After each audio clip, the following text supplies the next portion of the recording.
Hello everyone and welcome back to the channel. In today's review we're going to be taking a look at the Transformers Earthrise Battle Masters Decepticon Doublecrosser, one of the final Battle Masters unfortunately to be revealed for Earthrise. Taking a look here at the front of the packaging, we have the figure clearly displayed with the Earthrise logo, a fantastic piece of artwork there. I'm a huge fan of these particular translucent plastic Battle Masters. If you've watched some of my previous reviews, you know how much I love the way that these figures look. We do indeed get a blast effect with this particular release, and then taking a look here at the back of the packaging, we do have some product images. So without further ado, let's crack open Doublecrosser and see what awaits us inside. And so here we have Doublecrosser opened up and out of the packaging and looking absolutely fantastic. Hasbro most certainly saved the best of this type of Battle Master for last. I think that he looks amazing. You can see here, just bringing him in for a closer look, the dual heads there with the fantastic sculpting and detailing and really nice paint applications. The majority of this figure has indeed been painted, as the entire torso, including the heads and the actual lower crotch plate, are indeed a complete translucent piece. You can see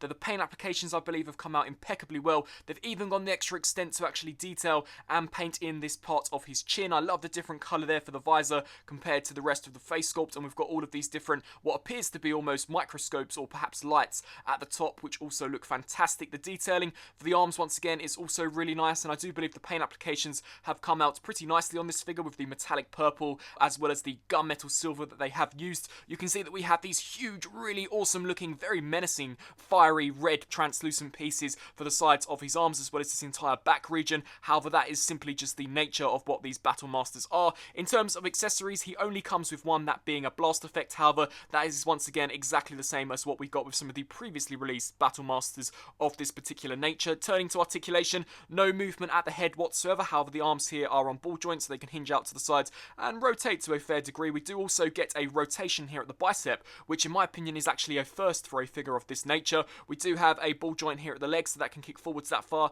as well as out to the side. So in terms of articulation, I actually do think that it is pretty decent. In terms of a comparison, bringing out Sound Barrier, one of my favourite Battle Masters out of this entire line, and here let's bring out Slitherfang. I definitely do think that Doublecrosser is the best out of them all. He looks phenomenal. Slitherfang is definitely a really awesome figure, but taking into account that this has two heads are always better than one, and I definitely think that this figure here is a prime example of that. Setting these figures here off to the side and turning to his very simplistic transformation. To begin with, you're just going to want to tap those in. We can then take this entire region here and just rotate this up, and you can see that we do actually have two slots here and here that once these are tabbed together, they are rather difficult to actually stay put. You're going to want to snap those in to place, and then we can just turn our attention to this, rotate the forearms around and snap those into place, and there we have Doublecrosser fully transformed up into his awesome looking, almost shield-like piece. I really do think that these look as if though they are holographic, that would form out of either the Autobots or Decepticons' arms in order to protect them from firepower.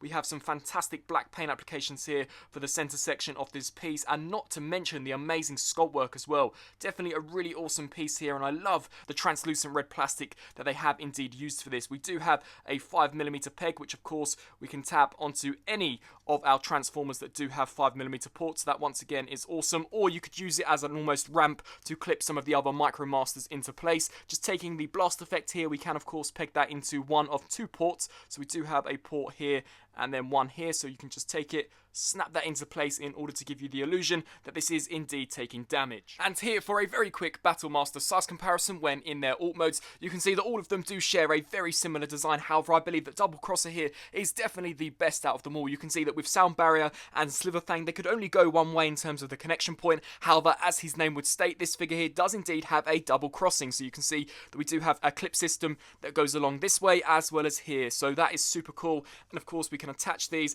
in whatever orientation we so desire. Considering these are translucent plastic, I'm incredibly surprised at the strength of the plastic as well. I definitely don't believe that these will break over time. All I need to do now is track down a couple more of each of these and I'll be more than happy with that. So definitely a super awesome looking figure, and for sure is the best out of the entire wave. And so some final thoughts here for Doublecrosser. I think that this figure is fantastic. You can see how awesome he looks here as a shield for Lord Megatron, and definitely as his own individual character, I think he looks super cool, especially especially in robot mode with those dual heads. I love the articulation, the detailing in robot mode, as well as the paint applications are actually incredibly surprising. And here, for his alternate mode, I love the fact that he does indeed have this almost dual crossing system where you can attach them either this way or this way. So that in all is really awesome. And we do, of course, get a blast effect. This one here appears to be the exact same one that we did get with Sound Barrier. However, nonetheless, it's a really awesome sculpt and has been cast in a translucent orange plastic. So if you are able to pick this figure up, then I highly recommend that you do so, especially if you are a fan of these almost transparent Battle Masters that we have been getting throughout the Earthrise line. I really do hope that you enjoyed this rather short review.